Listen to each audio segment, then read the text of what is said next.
Hi friends, எல்லாருக்குமே good morning. நம்ம இப்போ கிட்டத்தட்ட நருட்டோ ஷிப்புடனோட நிறைவு பகுதிக்கு வந்துட்டோம். இதுக்கப்புறம் அகாட்சுகியோட தொல்லை நருட்டோ ஷிப்புடனுக்கு இல்லை. அதுக்கப்புறம் கோளாரா சுற்றிட்டு இருந்த சாஸ்கே கூட மனசு மாறி நம்ம நருட்டோ கூட திரும்பவும் ஃப்ரெண்ட் ஆகிடுவான். அதுக்கடுத்து நான் இன்னமும் வாழ்க்கையில் நிறைய கற்றுக்கணும்னு சொல்லிட்டு டெம்பரரியாக வில்லேஜை விட்டு வெளியே போவான். ஸோ இதுக்கப்புறம் என்ன எல்லாமே முடிஞ்சிடுச்சுன்னு நினைக்காதீங்க. நருட்டோ ஹினாட்டாவை எப்படி ஃபஸ்ட்டு மீட் பண்ணிக்கிட்டாங்க, ஹினாட்டாக்கு எப்படி நம்ம நருட்டோ மேலே காதல் வந்தது, சாக்குரவையினும் எப்படி ஃப்ரெண்ட் ஆனாங்க, அதுக்கப்புறம் அவங்க எப்படி பிரிஞ்சாங்க, ஷிக்குமாரு நருட்டோ சோஜி இவங்க 3 பேர் தான் ஸ்கூல் டைமில் ஒரு கேங்காக இருப்பாங்க. இவங்க கேங்காக இருந்து என்னென்ன அட்ரோசிட்டிஸ் பண்ணாங்க. ஸோ இது எல்லாத்தையுமே தான் இந்த எபிசோடில் பார்க்க போகிறோம். வீடியோ ஸ்கிப் பண்ணாமல் ஃபுல்லாக பாருங்கள். அதுக்கு முன்னாடி வெல்கம் டு டாப் டேக்கர். எபிசோடோட ஸ்டார்டிங்லேயே நம்ம நருட்டோ 4th ஹோகாகேயோட ஸ்டாச்சு மேலே நின்றுக்கிட்டு மேலே ஒரு கழுகு உயர பறந்துட்டு இருக்கும். அதை சந்தோஷமாக வேடிக்கை பார்த்துக்கிட்டு அது பறக்கிற போல இவனும் வேகமாக ஓடிட்டு இருப்பான். அப்போ ரோட்டில் இருக்கிற மற்றவங்களும் பாருடி இந்த பையன் அந்த பையன் தானேன்னு சொல்லிட்டு நம்ம நருட்டோ பற்றி பல பேர் பல விதமாக பேசிகிட்டு இருப்பாங்க. இப்போ நம்ம நருட்டோ கிட்ட பந்து ஒன்று உருண்டு வருமா, நம்ம நருட்டோவும் அதை ஆசையாக அவனோட கையால் எடுப்பான்.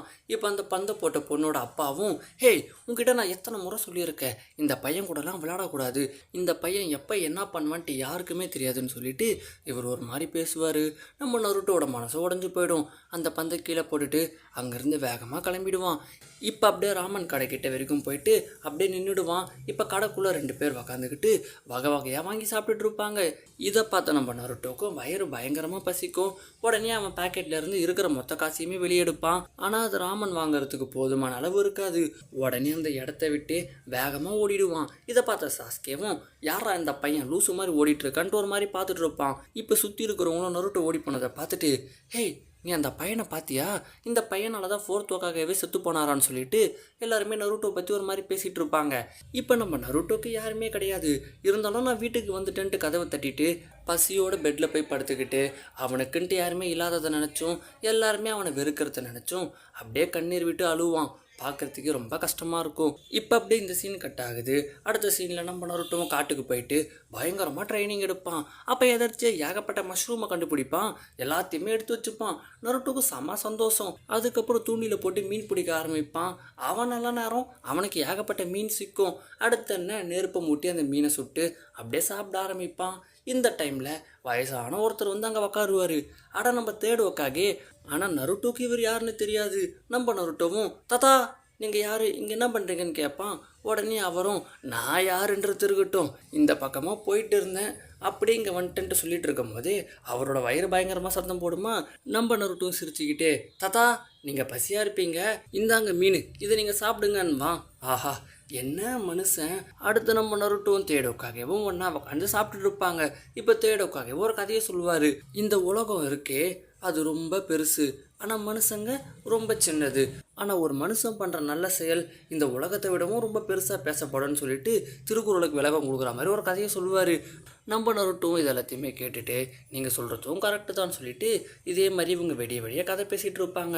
அடுத்து நம்ம நருட்டோவும் தனியாக படுத்துக்கிட்டு இந்த உலகத்தில் நான் ஒரு சின்ன ஆள் தான், ஆனால் நான் செய்ய போகிற விஷயம் தானே என்னை பெருசாக காட்டும், இதுக்கப்புறம் நான் என்ன பண்ணுறேன் பாருன்னு சொல்லிட்டு அப்படியே துவக்கிலேனே கீழே குதிப்பான். இப்போ அப்படியே இந்த சீன் கட் ஆகுது. அடுத்த சீனில் நெஜியும் அவங்க அப்பாவும் சண்டை போட்டுட்ருப்பாங்க. அதாவது நெஜிக்கு அவங்க அப்பா ட்ரைனிங் கொடுத்துட்ருப்பாரு. நெஜியும் சூப்பராக சண்டை போட்டுட்ருப்பான். ட்ரைனிங் முடிஞ்ச உடனே அப்பா என் கூட சண்டை போட்டதுக்கும் எனக்கு ட்ரைனிங் கொடுத்ததுக்கும் ரொம்ப நன்றி. ஆமாம் உங்களுக்கு ஒரு அண்ணா இருக்கான், அந்த அண்ணாக்கு என் வயசில் ஒரு பொண்ணு இருக்கா, அந்த பொண்ணை பற்றி எவ்வளோ நாளாச்சு எனக்கு பார்க்கணுன்ட்டு ஆர்வமாக இருக்குன்னுமா. உடனே அவங்க அப்பாவும் நாளைக்கு ஹியூகோ கிளானோட மூத்த வாரிசுக்கு 3வது பர்த்டே, நாளைக்கு நம்ம அங்கே போகிறோம். அப்புறம் நெஜி இதுக்கப்புறம் உன்னோட விதியே ஹியூகோ கிளானோட ஹெட் ஃபேமிலியை பாதுகாக்கிறது தான் சொல்லிட்டு அப்படி அங்கே கூட்டிகிட்டு போவார். ஹினாட்டா வெக்கப்பட்டு நின்றுட்டுருப்பா. எல்லாருமே ஹினாட்டா கிட்டே போயிட்டு லேடி ஹினாட்டா ஹாப்பி பர்த்டேன்னு சொல்லிட்டு பர்த்டே விஷயம் சொல்லிட்டு இருப்பாங்க. அடுத்து நெஜியும் ஹினாட்டாவை எந்த அளவுக்கு வளர்ந்துருக்காங்கன்னு பார்க்க 2 பேருமே சண்டை வச்சு பார்ப்பாங்க. நம்ம நெஜியும் ஹினாட்டாவை சம்மடி அடித்து கீழே தள்ளிடுவான். நெஜி நீ சூப்பர், ஹினாட்டா நீ இம்ப்ரூவ் பண்ணணும்னு சொல்லிட்டு ஹினாட்டாவோட அப்பாங்கிறது அப்படியே கிளம்பிடுவார். அடுத்து ஹினாட்டாவும் நெஜியும் தனியாக உட்காந்து பேசிகிட்டு இருப்பாங்க.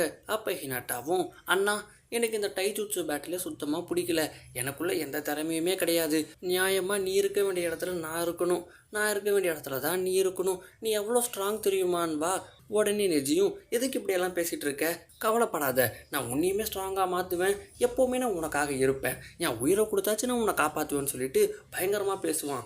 இதை கேட்ட ஹினாட்டாவும் அப்படி புரிச்சு போவா. அடுத்து நெஜியும் ஹே பனி பெய்யுது, எனக்கும் எங்கள் அப்பாவுக்கும் ஸ்னோபால் ஃபைட் இருக்குது வரட்டான்னு சொல்லிட்டு அப்படியே அங்கேருந்து கிளம்பிடுவான். இப்போ அடுத்த நாள் பொழுது விடியுது. நெஜியோட அப்பாவை இறந்து போயிருப்பார். எல்லாமே மெயின் ஃபேமிலியை காப்பாற்றணுன்ட்டு தான் அவரோட உயிரையே அவர் சாக்ரிஃபைஸ் பண்ணியிருப்பார். இப்போ எல்லாருமே நெஜியோட அப்பா ஃபியூனரலுக்கு வந்திருப்பாங்க. நெஜியும் தேம்பி தேம்பி அழுதுட்டு இருப்பானா. நெஜி படுற கஷ்டத்தை தாங்கிக்க முடியாத ஹினாட்டாவும் அழுதுகிட்டே அங்கே இருக்க பிடிக்காம அந்த இடத்த விட்டே ஓட ஆரம்பிப்பா. ஓடுவா ஓடுவா ஓடுவா ஓடுவா, ரொம்ப தூரம் ஓடி போயிடுவா. அப்படியே அழுதுகிட்டே தடிக்க கீழே விழுந்துட்டு திரும்பி அழுதுட்டு இருப்பா. இப்போ தூரத்தில் ஒரு குரல் கேட்கும். யாருமா நீ, இங்கே என்னம்மா பண்ணிகிட்டு இருக்க, இப்படியே நீ அழுதுட்டு இருந்தீன்னா நான் யாருன்றதை எப்படி கண்டுபிடிப்பேன்னு சொல்லிட்டு நம்ம நருட்டோ அழகா க்யூட்டாக நடந்து ஹினாட்டா கிட்ட வந்துட்டு சரி சொல்லு உன்னோட வீடு எங்கே இருக்குன்னு கேட்க, ஹினாட்டாவும் இல்லை எனக்கு தெரியலன்னு சொல்லிட்டு தலை ஆட்டுவாளா. நருட்டோவும் இப்படி சொன்னால் எப்படி, கையை கொடுன்னு சொல்லிட்டு ஹினாட்டா கையை பிடிச்சிக்கிட்டு அப்படியே அந்த பனியில் கூட்டிகிட்டு வேகமாக ஓட ஆரம்பிப்பான். ஹினாட்டா வீடுக்கிட்ட வந்துட்டு எம்மா அடி, இவ்வளோ பெரிய வீட்டில் இருந்துக்கிட்டு நீ அழுதுட்டு இருக்க, ஆனால் எனக்கு யாருமே கிடையாது, நான் தனியாக தான் இருக்கேன், ஆனால் இது வரைக்கும் நான் அழுததே இல்லை தெரியுமான்னு சொல்லிட்டு மோட்டிவேஷனலாக பேசிட்டு ஹினாட்டா வாங்க விட்டுட்டு அவங்க இருந்து கிளம்பிடுவான். இப்போ ஹினாட்டாவோட அப்பா அங்கே வந்துட்டு ஹினாட்டா இந்த இடத்துல இந்த நேரத்தில் இங்கே நீ என்ன பண்ணிகிட்டு இருக்க, இங்கே பாரு, ஹெட் ஃபேமிலிக்காகவும் உனக்காகவும் இங்கே நிறைய பேர் செத்துட்டு இருக்காங்க, இதெல்லாம் நீ எப்போ தான் புரிஞ்சுக்க போறீன்னு சொல்லிட்டு அவர் அப்படியே அங்கேருந்து கிளம்பிடுவார். ஹினாட்டாவும் நெஜி படுற கஷ்டத்தெல்லாம் யோசிச்சுக்கிட்டு நம்ம நருட்டோ நடந்து பார்த்தியே பார்த்துட்டு இருப்பா. இப்போ சாஸ்கேவோட கதையை பார்ப்போம். இப்போ சாஸ்கேவும் இட்டாச்சி கிட்ட அண்ணா நீ எனக்கு இன்றைக்கி ஷுரிக்கன் ட்ரைனிங் தெரியான்னு கேட்பான். உடனே இட்டாச்சியும் சாரி சாஸ்கே இன்னொரு நாள் பார்ப்போன்வான்.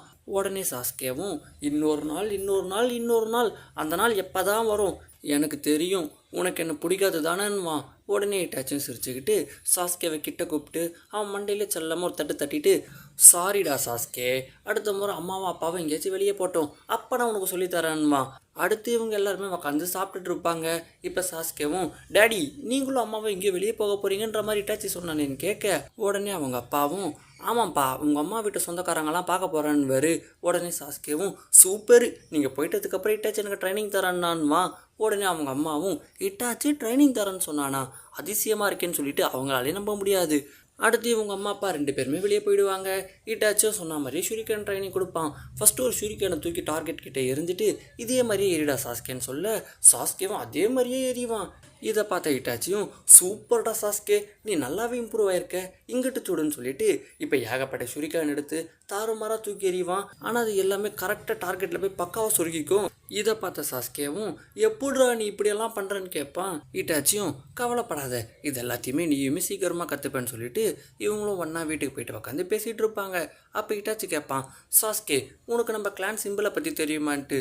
சாஸ்கேவும் எனக்கு தெரியாதுப்பான்வான். உடனே இட்டாச்சியும் இங்கே பாரு நம்ம கிளானோட சிம்பிள் ஒரு ஃபேன் மாதிரி, அதாவது விசிறி மாதிரி, ஒரு நெருப்பு கொழுந்து விட்டு எரியணும்னா அதுக்கு காற்று தேவை, அந்த காற்றை உருவாக்குறது தான் இந்த விசிறி. உனக்கு நான் இப்படியெல்லாம் சொன்னால் புரியாது, நிச்சயமாக நீயே ஒரு நாள் புரிஞ்சுப்பேன்வான். இப்போ சாஸ்கேவும் எனக்கு ஒரு டவுட்டு, நீ நம்ம கிளானுக்காக சண்டை போடுவியான்னு கேட்க இட்டாச்சியும் அந்த விஷயம் எனக்கே தெரியலன்மா. இப்போ சாஸ்கே வயிற்றுலேருந்து பயங்கரமாக சத்தம் கேட்குமா. இட்டாச்சியும் என்ன உனக்கு பசிக்குதா, அண்ணா நானே உனக்கு சமைச்சு தரேன்னு சொல்லிட்டு வகை வகையாக சமைச்சு வைப்பான். ஓடுறது நடக்கிறது நீந்துறதுன்னு சொல்லிட்டு அம்புட்டியுமே சமைச்சு வச்சுருப்பான். இதை பார்த்த சாஸ்கேவும் எம்மா அடி இவ்வளோத்தையும் நீ நம்ம 2 பேருக்காக தான் பண்ணியான்னு கேட்க இட்டாச்சியும் ஆமாம் நான் கொஞ்சம் லைட்டாக அதிக பிரசங்கி மாதிரி பண்ணிட்டேன்லான்னு கேட்க சாஸ்கேவும் ஆமான்வான். அடுத்து சாஸ்கேவும் இட்டாச்சி சமைச்ச எல்லாத்தையுமே ஒரு பிடிச்சிட்டு நகர முடியாமல் நகர்ந்துட்டு இருப்பான். இப்போ இட்டாச்சி அவங்க பெட்டை கொண்டு வந்துட்டு சாஸ்கே இன்னைக்கு நம்ம 2 பேரும் வெளியே படுத்துக்கலாமான்னு கேட்க சாஸ்கேவும் தோ வந்துட்டேன்னு சொல்லிட்டு அவனும் வேகமாக ஓடி போய் பெட்டை கொண்டு வந்து 2 பேருமே ஒன்றா படுத்துட்டு இருப்பாங்க. இப்போ சாஸ்கேவும் இட்டாச்சி எனக்கும் உன்ன மாதிரி ஒரு பயங்கரமான ஷினோபியாக மாறணும்னு ஆசை, அப்பா என்னையுமே பாராட்டணும், ஆனால் நான் அந்த மாதிரியே இருக்கிறது இல்லைன்னுவான். இட்டாச்சியும் கவலைப்படாத நீயுமே என்ன மாதிரி தான், நீ என்னையை விடவே ஒரு பெஸ்ட்டு ஷினோபியாக வருவேன்வான். உடனே சாஸ்கேவும் உன்னையை விடவே நான் பெஸ்ட்டாக வருவேனா, அப்போ கண்டிப்பாக வருவேன்னு சொல்லிட்டு சந்தோஷமாக தூங்குவான். இட்டாச்சியும் சாஸ்கே தூங்குறத பார்த்து ரசிச்சுட்டு இருப்பான். இப்போ அப்படியே சாக்குராவோட கதையை பார்ப்போம். இப்போ சாக்குராவும் காட்டுக்குள்ளே வேகமாக ஓடிட்டு இருப்பா. இப்போ காட்டுக்குள்ளேயே அழகாக ஒரு இடத்த ரெடி பண்ணி வச்சுருப்பா. அதுக்குள்ளே போவா பாருங்க, சூப்பராக இருக்கும், அவ்வளோ அழகாக டிசைன் பண்ணியிருப்பா. இப்போ அப்படியே ஒரு கண்ணாடி எடுத்து அவன் முகத்தை பார்த்துட்டு என்னடா இது என்னோட நெத்தியும் நல்லா இல்லை புருவமும் நல்லா இல்லைன்ட்டு வருத்தப்பட்டுட்டு இருப்பா. அதனால தான் முடிய மூக்கு வரைக்கும் வளர்த்து வச்சுருப்பா. இப்போ அப்படியே வீட்டுக்கு போவா. அவங்க அப்பாவும் சாக்குரா என்னம்மா ஹேர் ஸ்டைல் இது கோரப்புல்லு மாதிரி நல்லாவே இல்லைன்னு. இப்போ சாக்குராக்கு வரும் பாருங்க கோவம். இப்போ அவங்க அம்மாவும் என்னங்க என்னங்க உங்களுக்கு பிரச்சனை, ஒரு பொண்ணு முடி வளர்க்குறானா அதுக்கு ஒரு காரணம் இருக்கும், நீங்கள் இதே மாதிரியே பேசிகிட்டு இருந்தீங்க சாக்குரா அப்புறம் உங்களை வெறுத்துருவான்வாங்க.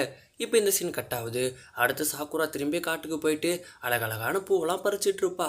இப்போ அந்த இடத்துக்கு ஒரு பொண்ணு வந்துட்டு சாக்குரா இந்த பூ எல்லாமே உனக்கு பிடிச்சிருக்கான்னு கேட்க, உடனே சாக்குராவும் ஈனோ நீ எங்கன்னு கேட்க, ஈனோவும் சாக்குரா இந்த காஸ்மோ பூ எல்லாமே பார்க்கறதுக்கே சூப்பராக இருக்குல்ல, அதுக்கப்புறம் நான் உனக்கு ஒன்று வச்சிருக்கேன்னு சொல்லிட்டு ஒரு துணி எடுத்து அதை அழகாக சாக்குரா தலையில் கட்டி விட்டு ஒரு ஹேர் ஸ்டைலை ரெடி பண்ணி விடுவா. பார்க்கறதுக்கே சூப்பராக இருக்கும். ஈனோவும் இப்போ பாரு நீ எவ்வளோ அழகாக இருக்க தெரியுமான்வா. சாக்குராவும் ஆனால் மற்றவங்க என்னோட நெத்தியை பார்த்தும் புருவத்தை பார்த்தா கலாய்ப்பாங்களே என்ன பண்ணுறதுன்னு கேட்பா. ஈனோவும் இங்கே பாரு நீ அவங்க கலாய்ப்பாங்க இவங்க கலாய்ப்பாங்கன்ட்டு மூடி மூடி மறைச்சிட்டு இருந்தீங்கன்னா எல்லாருமே கலாய்க்கத்தான் செய்வாங்க, நீ எதையுமே பெருசாக கண்டுக்காமல் அப்படியே விட்டுடு, எல்லாமே காலப்போக்கில் மாறிடுவா. அடுத்து சாக்குராவும் வீட்டுக்கு போயிட்டு இங்கே பார்த்தீங்களா என்னோட ஹேர் ஸ்டைல் சூப்பராக இருக்கா, எனக்கு ஒரு புது ஃப்ரெண்டு கிடச்சா, அவள் பேர் ஈனோ யமனாக்கா, அவள் ரொம்ப க்யூட்டான ஸ்டைலான ஸ்ட்ராங்கான ஃபேஷனபிளான ஆளாவன்வா. உடனே அவங்க அப்பாவும் உனக்கு ஒரு ஃப்ரெண்டா, என்னால் நம்ப முடியலையே, அடுத்து என்ன அப்புறம் பாய் ஃப்ரெண்டு தான் போன்னு சொல்லிட்டு அவங்க அப்பா கலாய்ச்சிட்டு இருப்பாரு. அடுத்து சாக்குராவும் ஈனோவை காட்டுக்கு கூட்டிகிட்டு போவா. அவளே ஒரு இடத்த டெக்கரேட் பண்ணால அந்த இடத்த ஈனோ கிட்ட காட்ட, ஈனோவும் சூப்பராக இருக்குது ஆனால் இந்த பூவெல்லாம் மட்டும் கொஞ்சம் நீ அங்கே வச்சுருக்கலான்னு சொல்லிட்டு அவளோட ஐடியாவை கொடுத்துட்ருப்பா. இப்போ சாக்குராவும் ஈனோ அது எனக்கு ஒரு பையனை பிடிச்சிருக்குன்னு சொல்ல, ஈனோவும் யார் அதுன்னு கேட்க, சாக்குராவும் சாஸ்கேன்னு சொல்ல, ஈனோவும் ஓ சாஸ்கேவான்னு சொல்லிட்டு அவள் அப்படியே அந்த இடத்த விட்டு கிளம்பிடுவா. ஏன்னா ஈனோக்கு தானே சாஸ்கேவை பிடிக்கும். அடுத்த அகாடமியில் ஒரு பையன் சாக்குராவை பார்த்தீங்களா கைஸ் ரொம்ப குதூகலமாக இருக்கா, ஏ ஈனோ நீயும் சாக்குராவும் ஃப்ரெண்ட்ஸு தானேன்னு கேட்பான்.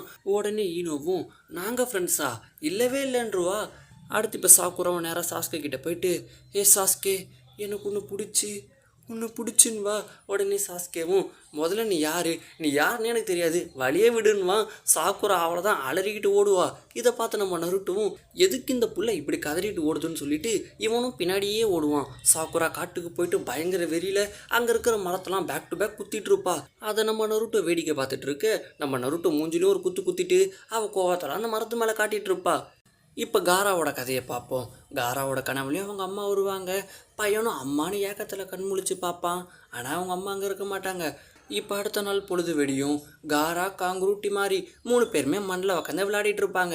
இப்போ காராவும் அழகாக சாண்டை வச்சு ஒரு கோட்டையை கட்டுவானா. இதை பார்த்த காங்குருவும் சூப்பரு நீ சாப்பிட்றதுக்கு நிறைய ஃபுட்டை இதே மாதிரி சாண்டை வச்சு உருவாக்குன்னு சொல்ல, காராவும் வெரைட்டியாக சாண்டை வச்சு நிறைய ஃபுட்டை உருவாக்குவான். இப்போ காராவோட அப்பா அங்கே டிமாரி காங்குரு இவங்க கூடலாம் சேராதீங்க வாங்கன்னு சொல்லிட்டு கூட்டிகிட்டு போயிடுவார். காராக்கு மனசே உடஞ்சி போயிடும். இப்போ சுற்றி இருக்கிற எல்லாருமே காராவை பார்த்து இந்த பையன்டி இவன் ஒரு விசித்திரமானவன், இவன் ஒரு சாப குழந்தைன்னு சொல்லிட்டு எல்லாருமே காரா மேலே கல்லை தூக்கி எறிவாங்க. ஆனால் அவனோட சாண்ட் ஷீல்டு காப்பாற்றும். காராவோட அப்பாவே ஏகப்பட்ட குணாயை தூக்கி எறிவார். அதே மாதிரி அந்த சாண்ட் ஷீல்டு காப்பாற்றும். அதுக்கடுத்து காராவோட அங்கிள் யஷுமாரு அவனுக்கு சாப்பாடு போட, காராவும் அங்கிள் யஷுமாரு நமக்கு எதுக்கு பசிக்குதுன்னு கேட்பான். அவங்க அங்கிளும் இந்த மாதிரி டேஸ்டான ஃபுட்டை நம்ம சாப்பிட்றதுக்காக தான் நமக்கு பசிக்குதுன்னு. அடுத்து காராவும் மண்ணில் விளையாடிட்டு இருப்பான். அங்கிள் யஷுமாருவை கூப்பிட்டு அங்கிள் எதுக்கு ஸ்கை ப்ளூ கலரில் இருக்குன்னு கேட்பான். அவங்க அங்கிளும் ஸ்கையை பார்க்கும்போது நம்ம மனசுக்கு புத்துணர்ச்சியாகவும் நிம்மதியாகவும் இருக்கும், அதுக்காக தான் ஸ்கை ப்ளூ கலரில் இருக்குன்னு. காராவும் எனக்கும் அதே மாதிரி தான், நான் வானத்தை பார்க்கும்போது என் நெஞ்சில் இருக்கிற பாரமே கம்மியான மாதிரி இருக்குன்னுமா. அடுத்து இவங்களும் வீட்டுக்கு போயிடுவாங்க. காராவும் அங்கிள் யஷுமாரு எனக்கு எதுக்கு தூக்கமே வர மாட்டேங்குதுன்னு கேட்பான். உடனே அவங்க அங்கிளும் நீ கண்ணை மூடிட்டு சும்மானா படு தூக்கம் தானாக வரும்னு. அடுத்து காராவும் எனக்கு எதுக்கு அம்மா இல்லைன்னு கேட்பான். அவங்க அங்கிளும் அட என்னப்பா நீ, உனக்கு தான் நான் இருக்கல, உனக்கு எல்லாமாவும் நான் இருப்பேன்னு. இப்போ அடுத்த நாள் பொழுது வெடியும். காரா தனியாக விளையாடிட்டு இருப்பான். டிமாரியோ காங்குருவும் போகலான்னு பார்ப்பாங்க. அதுக்குள்ளே அவங்க அப்பா குறுக்க அவங்க 2 பேரை மட்டும் கூட்டிகிட்டு போயிடுவார். அடுத்து அவங்க அங்கிள் யஷுமாரு அங்கே காரா நான் லஞ்சு கொண்டு வந்திருக்கேன் பேர் வா சாப்பிடலான்னு. காராக்கும் அவனோட அங்கிள் அவனுக்காக இருக்கிறத நினச்சி ரொம்ப சந்தோஷமாக இருக்கும். இப்போ நம்ம ஷிக்குமாரோட கதையை பார்ப்போம். இப்போ இருக்க சென்சிவன் அகாடமியில் டைஜூட்சு என்பது 2 கைகளை தூக்கி காலை வைத்து எட்டி உதைப்பதுன்னு கிளாஸ் எடுத்துகிட்டு இருப்பாரா. ஷிக்குமாருவும் என்னடா கிளாஸு ரொம்ப போர் அடிக்குதுன்னு சொல்லிட்டு சோஜி மேலே ஒரு பென்சிலை தூக்கி எறிவான். இப்போ தூங்கிட்டு இருக்க சோஜியும் முழிச்சுக்கிட்டு ஐயோன்னு கத்துவானா. இதை இருக்க சென்ஸை பார்த்துட்டு என்னடா நீ கிளாஸ்லேயே தூங்கிட்டு இருக்கன்ட்டு இவரும் கத்துவார். இப்போ சோஜியும் ஷிக்குமாரு உன்னால தாண்டா நான் மாட்டினேன்னு சொல்லிட்டு கையில் கிடைக்கிறதெல்லாம் தூக்கி ஷிக்குமாரு மூஞ்சிலே அடிச்சுட்டு இருப்பான். இப்போ நருட்டோவும் யார்டா நீங்கள் நிம்மதியாக எங்கேயாச்சும் கொஞ்சம் நேரம் தூங்க விடுறீங்களா, ஓரமாக போய் விளையாடுங்கடான்மா. இப்போ இருக்க சென்ஸை கிட்ட நருட்டோ தூங்கிட்டு இருந்தியாப்பா நீ? மரியாதையாக 3 பேரும் வெளியே போய் நில்லுங்கடான்னு சொல்ல இவனுங்களும் வெளியே போய் நிற்பாங்க. இப்போ சோஜியும் ஹே கைஸ் என்கிட்ட ஸ்நாக்ஸ் இருக்குது சாப்பிட்லாமான்னு சொல்ல நருட்டோ சூப்பராக பேன்மா. இப்போ இருக்கா சென்ஸு கொஞ்ச நேரம் கழிச்சு வந்துட்டு இப்போ உங்கள் 3 பேருக்கும் புத்தி வந்திருக்கும், இனிமேல் இந்த தப்பை பண்ணக்கூடாதுன்னு பயபுள்ள 3 பேருமே தூங்கிட்டு இருப்பானுங்க. இருக்கவும் பார்த்துட்டு இவனுங்களை திருத்த முடியாதுன்னு சொல்லிட்டு விளையாட்டுத்தனமாக அவர் ஆணு கத்துவார். இவனுங்களும் பயத்தில் அலறிட்டே இருந்துப்பானுங்க. இப்போ இந்த சீன் கட் ஆகுது. அடுத்த சீனில் சோஜியும் ஷிகுமாரு காசு இருக்கான்னு கேட்பான். ஷிகுமாருவும் எதுக்கு ஸ்நாக்ஸ் வாங்குவான்னு கேட்பான். சோஜியும் அஃப்கோர்ஸ்டா அதுக்கு தான்வான். ஷிகுமாருவும் ஏன்னா திருந்தவே மாட்டேன் போடான்வான். இப்போ அடுத்த நாள் பொழுது வெடியுது. ஹினாட்டாவை ஒரு 3-4 பசங்க பிடிச்சி வம்பு பண்ணிட்டு இருப்பாங்க. என்னடி கண்ணு இது பார்க்கவே ஒரு மாதிரி இருக்குன்ட்டு கலாய்ச்சிட்டு இருக்க நம்ம நொறுக்கு டக்குன்னு குறுக்க பூந்து இங்கே பாருங்க நம்மளை விட வீக்காக இருக்கவங்கள நம்ம கலாய்க்கக்கூடாது, அவங்கள நம்ம பாதுகாக்கணும்னு சொல்லிட்டு ரூல்ஸ் பேசிகிட்டு இருப்பானா. இவனுங்களும் தோ பாருடா ஹீரோ வந்துட்டாரு, எவன் கூடலாம் பேசிகிட்டு இருந்தால் நமக்கு தான் போர் அடிக்கும், வாங்கடா போகலான்னு சொல்லிட்டு இவனுங்க கிளம்பிடுவாங்க. ஷிகுமாரும் இதை பார்த்துட்டு இந்த நருட்டோக்கு இதே வேலையாக போச்சு, தேவையில்லாமல் மற்றவங்க பிரச்சனையில் மூக்கு நுழைக்கிறத விட்டுட்டு அவனோட ஸ்கில்ஸை வளர்த்துக்க பார்க்கலாம், சரியான முட்டா பையனாக இருக்கான்வான். உடனே சோஜியும் ஷிகுமாரு நீ நருட்டோ முட்டா பையன் சொல்லாத, அவனும் கிட்டத்தட்ட உன்ன மாதிரி தான் சொல்ல. ஷிகுமாருவும் என்னடா நீ சொல்கிற, நேற்று காசு கேட்டு கொடுக்கலன்ட்டு கண்டத்தை பேசிகிட்டு இருக்கியான்வான். உடனே சோஜியும் அப்படி கிடையாது, ஒரு முறை நீ தானே சொன்ன ஷோகி ஆடும் போது எல்லா பீஸுமே முக்கியமான பீஸுன்னு, அதே மாதிரி தான் நருட்டும் ஒரு முக்கியமான ஆளுன்னுவான். ஷிகுமாருவும் நீ என்ன தான் சொல்ல வரேன்ட்டு எனக்கு ஒன்றுமே புரிய மாட்டேங்குதுன்னுவான். ஜோஜியும் இவ்வளோ பேசிகிட்டு இருக்கோம் புரிய வாடா உனக்கு மாட்டேங்குதுன்னு சொல்லிட்டு 2 பேரும் சட்டையை பிடிச்சிக்கிட்டு மாறி மாறி சண்டை போட்டுட்டு இருப்பாங்க. இப்போ நம்ம நருட்டோ குறுக்க வந்துட்டு ஹே கைஸ் உங்கள் 2 பேருக்கு என்னாச்சு, நீங்கள் 2 பேரும் நல்ல நண்பர்களாச்சு, நானும் உங்கள் ஜாயின் பண்ணிக்கலாமான்வான். சோஜியும் அப்போ நான் உங்களுக்கு ஸ்நாக்ஸ் கொடுக்கட்டான்னு கேட்பான். அவ்வளோதான் 3 பேரும் ஒருத்தரை பார்த்து ஒருத்தர் ஜாலியாக சிரிச்சிட்டு இருப்பாங்க. இதை இருக்காவோ ஹினாட்டாவும் பார்த்து சந்தோஷப்பட்டுட்டு இருப்பாங்க. அடுத்து இவனுங்க 3 பேரும் நைட் டைமில் சிப்ஸு சாப்பிட்டுக்கிட்டு ஜாலியாக நடந்து போயிட்டு இருப்பாங்க. இந்த டைமில் இந்த ஈனோ ஒரு காலி கையில் ஒரு பூ எடுத்துகிட்டு போயிட்டு சாஸ்கே கிட்ட கொடுத்து ப்ரொப்போஸ் பண்ணுவான். சாஸ்கேவும் அப்பாலா போ சாத்தானேன்ட்டு ஒரே ஓட்டமாக ஓடிடுவான். ஷிகுமாருவும் அங்கே பார்த்தீங்களாடா அசிங்கப்பட்ட ஆட்டோக்காரின்னு ஈனோவை கலாய்க்க ஈனோவும் இவங்களை துரத்திட்டு வெறி கொண்டு வருவா. இவனுங்களும் ஈனோ கிட்ட தப்பிக்க வேகமாக ஓடிட்டு இருப்பாங்க. ஒரு வழியாக தப்பிச்சிடுவானுங்க. இப்போ நம்ம நருட்டோவும் கைஸ் அங்கே பாருங்கள் நம்ம இருக்கா சென்ஸே லேடிஸ் கூட நின்றுட்டு கடலை போட்டுட்ருக்காரு, அவர் ஏதாச்சும் பண்ணலாமான்னு கேட்க ஷிகுமாருவும் நிச்சயமாக ஏதாச்சும் பண்ணணுமேனுவான். நம்ம நருட்டோ கிட்டே போயிட்டு வணக்கம் சென்சேன்னு சொல்லிட்டு அவனோட பொண்ணா மாதிரி ஜூட்ஸு யூஸ் பண்ணி அப்படியே பொண்ணா மாதிரி காட்ட அவ்வளோதான் இருக்கா மூக்குல ரத்தம் வந்து அப்படியே புரிச்சு மயக்கம் போட்டே விழுந்துருவார். இவனுங்களும் இருக்காவை டேமேஜ் பண்ணிவிட்டு அவன் வீட்டுக்கு கிளம்ப ஆரம்பிப்பாங்க. ஷிகுமாருவும் நருட்டோ சூப்பர் பாவம் கூட இருந்தது, அந்த ஜூட்ஸு உண்மையிலே வேற லெவலு, சரி நம்ம நாளைக்கு பார்ப்போம்னு சொல்லிட்டு சோஜியும் ஷிகுமாரும் டாடா பை பாய் சொல்லிட்டு போயிடுவாங்க. நம்ம நருட்டோவும் கிளம்பிடுவான். இப்போ நம்ம மாஸ்டர் ஜிராயாவோட கதையை பார்ப்போம். அவரும் லேடிஸ் குளிக்கிற ஹாட் ஸ்ப்ரிங்க்கு போயிட்டு அங்கே இருக்கிற சின்ன ஓட்ட வழியாக லேடிஸ் குளிக்கிறத வெறிக்க பார்த்துட்டு இருப்பாரு. கொஞ்ச நேரம் கழிச்சு டே உரோச்சுமாரு நான் பேசுறது கேட்குதாடா, இங்கே வாயேன் இங்கே வந்து இதை பாருன்னு சொல்லிட்டு ஒரு கூப்பிட்டுட்டு இருப்பாரா. உரோச்சுமாரும் ஆளை விடுங்கடான்னு சொல்லிட்டு அங்கேருந்து கிளம்பிடுவான். ஜிராயாவும் என்னடா சத்தத்தையே காணோன்னு சொல்லிட்டு அப்படியே திரும்பி பார்ப்பாரு. பார்த்தா பின்னால் ஒரு ஆயா வந்து நின்றுட்டு இருப்பாங்க. அந்த ஆயாவும் அட பொம்பளை பொறிக்கின்னு திட்டிட்டு மூஞ்சியிலேயே சுட தண்ணியை ஊற்றி அனுப்பி விட்டுருவாங்க. அடுத்து ஜிராயாவும் டே ஒரோச்சிமாரு எங்கடா போய் தொலைஞ்ச, சரி விடு இப்போ என்கிட்ட ஒரு பிளான் இருக்குது, சுனாடே இந்த பக்கமாக தான் நடந்து வருவா, நீ என்ன பண்ணுற திருடம் போல் சுனாடேவை அட்டாக் பண்ணவா, குறுக்கன ஹீரோ போல் வந்து உன்னை அடிச்சு போட்டு சுனாடேவை நான் காப்பாற்றிடுறேன், இந்த மாதிரி மட்டும் நான் பண்ணேன், சுனாடே புரிப்பில் புரிச்சு போய் ஜிராயா நீ தான்டா கிரேட்டுன்னு சொல்லிட்டு பாசத்தை பொலிவா எப்படியாச்சும் இந்த பிளானை வெற்றிகரமாக பண்ணிடுடான்வாரு. ஒரோச்சிமாருவும் இது எதுக்கு நான் பண்ணணும், இதனால் என்ன பயன்னு கேட்பான். ஜிராயாவும் உனக்கு எந்த பயனும் இல்லைடா, எனக்கு தான்டா பயன், வாயை மூடிட்டு சொன்னதை மட்டும் பண்ணுன்னுவாரு. இப்போ சுனாடேவும் எதிர்பார்த்த மாதிரி அந்த பக்கமாக நடந்து வந்துட்டு இருப்பாங்க. புலம்பிகிட்டே வேற வந்துட்டு இருப்பாங்க. ஷிட் இன்றைக்குமே நான் கேம்பிளிங்கில் தோத்துட்டேன், நான் டைஸை தப்பாக உருட்டிகிட்டு இருக்கேன், அதனால தான் நான் ஜெயிக்கவே மாட்டேன்னு சொல்லிட்டு இவங்க செம்ம கடுப்பில் நடந்து வந்துட்டு இருப்பாங்க. இப்போ ஜிராயா பிளான் படி ஒரோச்சுமாரு குறுக்க வந்துட்டு சுனாடேவை அட்டாக் பண்ணலான்னு பார்ப்பான். சுனாடேவும் இந்த பார்டா நானே செம்ம கடுப்பில் இருக்கேன், கேம்பிளிங்கில் தோத்துட்டு தேவையில்லாமல் என் கையால் அடிப்பட்டு செத்துடாத மாமனை, நானே செம்ம கடுப்பில் இருக்கேன், வந்த வழியை பார்த்து ஒழுங்காக ஓடிடுன்னுவாங்க. ஒரோச்சுமாரு பயப்படாமல் சண்டைக்கு ரெடியாவானா சுனாடே எட்டி ஒரு விடுவாங்க. ஒரோச்சுமாரு உடஞ்ச மாறு ஆயிடுவான். இப்போ ஜிராயாவும் சுனாடே இந்தா வந்துட்டேன்ட்டு வெறி கொண்டு ஓடி வருவார். சுனாடே குத்துக்கள் போல இருப்பாங்களா. ஜிராயாவும் சுனாடே உனக்கு ஒன்றுமே ஆகலையா, அடா ஒரோச்சுமாருன்னு சொல்லிட்டு இவர் புலம்பிகிட்டு இருப்பார். இப்போ ஒரோச்சுமாருவும் என்னால் அவளுக்கு ஆபத்து இல்லைடா, அவனால் தான் எனக்கு ஆபத்து, மரியாதையாக வீட்டுக்கு போகணுன்னு சொல்லிட்டு ஒரோச்சுமாரு அங்கேருந்து கிளம்பிடுவான். அடுத்து இவங்களும் ஒரு மிஷினுக்காக நெருப்பை மூட்டி கேம்ப் ஃபயரில் இருப்பாங்க. அப்போ ஜிராயாவும் ரொம்ப போர் அடிக்குது, சரி உங்களோட ட்ரீம்ஸ் எல்லாம் சொல்லுங்கன்னு சொல்ல சுனாடேவும் நான் உலகத்தோட ஒரு மூலையில் இருந்துக்கிட்டு இந்த உலகத்தை ஃபுல்லாக நான் பார்க்கணும், அதுக்கப்புறம் எல்லா காஸ்மோ கேம்லையும் நான் தான் வின் பண்ணணும்வாங்க. ஜிராயாவும் இது ஒரு நல்ல கனவு, என்னோட கனவு என்னன்னா சொன்னாடே நீ போகிற இடத்துக்குலாம் கூடவே வந்து உனக்கு எதுவுமே ஆகாமல் நான் பார்த்துக்கணும், அதுதான் என்னோட கனவுன்னுவார். சொன்னாடேவும் நோ தேங்க்ஸ்ன்றுவாங்க. அடுத்து ஒரோச்சுமாருக்கிட்ட கேட்பாங்க உன்னோட கனவு என்னான்ட்டு. ஒரோச்சுமாரும் எனக்கு கனவுன்ட்டுலாம் ஒன்று கிடையாதுன்னுவா. ஜிராயாவும் அப்படிலாம் இல்லை, எல்லாருக்குமே கனவுன்ட்டு ஒன்று இருக்கும், உன்னோட கனவு என்னான்னு சொல்லுன்னு சொல்ல ஒரோச்சுமாரும் எனக்கு எல்லா நெஞ்சுச்சுமே நான் கற்றுக்கணும்னுவா. உடனே ஜிராயாவும் எதுக்கு கற்றுக்கணும், கற்றுக்கிட்டு நீ என்ன பண்ண போகிறான்னு கேட்பாரு. ஒரோச்சுமாரும் அதெல்லாம் எனக்கு தெரியாதுன்னுவான். ஓகே கைஸ், அப்படியே உங்களோட ட்ரீம் என்னன்றதை கமெண்ட்டில் சொல்லிவிடுங்க, நானும் பார்த்து தெரிஞ்சுக்கிறேன். இப்போ நம்ம கக்காஷோட கதையை பார்ப்போம். கக்காஷே சமுத்து புள்ளியை வீட்டில் சமைச்சு சாப்பிட்டுட்டு வீட்டை நல்லா கூட்டி க்ளீன் பண்ணிவிட்டு யாருமே இல்லாத வீட்டில் நான் போயிட்டு வரேன்னு சொல்லிட்டு அவரும் வெளியே போவார். அடுத்த நேரம் அகாடமிக்கு போயிட்டு தேட கொகை கூட சண்டை போட்டு ட்ரைனிங் எடுப்பார். நல்லாவே சண்டை போடுவார். ரீனு வா கக்காஷி ரொம்ப சூப்பராக சண்டை போடுறாள்னு சொல்லிட்டு புரிச்சு போக ஒபிட்டோவும் என்ன பண்ணுறது அவங்க அப்பா ஜீனியஸு, அதே ரத்தம் அவன் உடம்புல ஓடுது, அதனால் அவனும் ஜீனியஸாக இருக்கான். ஆனால் நான் ஒரு உச்சியான்றதை நீ எப்போவுமே மறந்துடாதுன்னு சொல்லிட்டு இவன் புராணத்தையும் இவன் பாடிட்டு இருப்பான். அடுத்த கக்காஷியும் மீன் பிடிக்கிறது எப்படின்னு சொல்லிட்டு புக்கில் படிச்சுட்டு தூண்டியில் போட்டு மீனை பிடிப்பார். போட்ட உடனே மீன் மாட்டிக்கும். இதை மறைஞ்சிருந்து ஒபிட்டோ பார்த்துட்டு ஆத்தாடி ஆத்தா இவனுக்குள்ளே இப்படி ஒரு திறமையான்னு சொல்லிட்டு ஆச்சரியப்படுவான். அடுத்த கக்காஷியும் பிடிச்சிட்டு போன மீனை வீட்டுக்கு கொண்டு போயிட்டு அழகாக கட் பண்ணி க்ளீன் பண்ணிகிட்டு இருப்பார். கொஞ்ச நேரம் கழித்து நீங்கள் மறைஞ்சிருந்தது போதும் உள்ளே வாங்க சாப்பிடலான்னு கூப்பிட பார்த்தா ஒபிட்டோவும் ரீனும் வீட்டுக்கு முன்னாடி மறைஞ்சிட்டு இருந்திருப்பாங்க. இப்போ அவங்களும் உள்ளே வந்து உக்காந்துப்பாங்க. கக்காஷியும் பக்காவாக மீனை குக் பண்ணி கொண்டு வந்து கொடுக்க ரீனும் இதை பார்த்துட்டு மை குட்னஸ் பார்க்குறதுக்கு சூப்பராக இருக்குது, சாப்பிட்டு பார்த்துட்டு ஐயோ ஹோட்டலில் சாப்பிட்றா போலியே இருக்குன்னு சொல்லிட்டு புரிச்சு போவா. ஒபிட்டோவும் சான்ஸ் இல்லைப்பா வேறு லெவலு, நீ ஒரு செஃப்பாகவே மாறிடலாம் ஃப்யூச்சர்லன்னு சொல்லிட்டு இவனுமே புகழ்ந்து தள்ளுவான். ஆனால் கக்காஷி எதையுமே பெருசாக எடுத்துக்க மாட்டார். அடுத்து திரும்பி வீட்டை சுத்தமாக க்ளீன் பண்ணிவிட்டு மறுபடியும் அகாடமிக்கு போவார். அங்கே மைட் கையும் கக்காஷி கமான் சண்டைக்கு வாடா, யூத்தோட ஸ்ப்ரிங் டைம் இது, நீ தான் என்னோட ரைவல், உன்னை நான் சும்மா விட மாட்டேன்னு சொல்லிட்டு இவங்க ரெண்டு பேரும் சண்டை போட ஆரம்பிப்பாங்க. கக்காஷியும் மைட்டி கையை அடிக்க மனுஷன் அப்படியே கீழே விழுந்துருவார். ஆனால் மைட் கை சும்மா இல்லாமல் சூப்பர் இப்படி தான் இந்த சண்டை இருக்கணும், என்னோட ரைவல் கிட்ட இருந்து நான் இதை தான் எதிர்பார்த்தேன்னு சொல்லிட்டு இவர் நம்ம ஜெயிச்ச மாதிரி சந்தோஷப்படுவார்.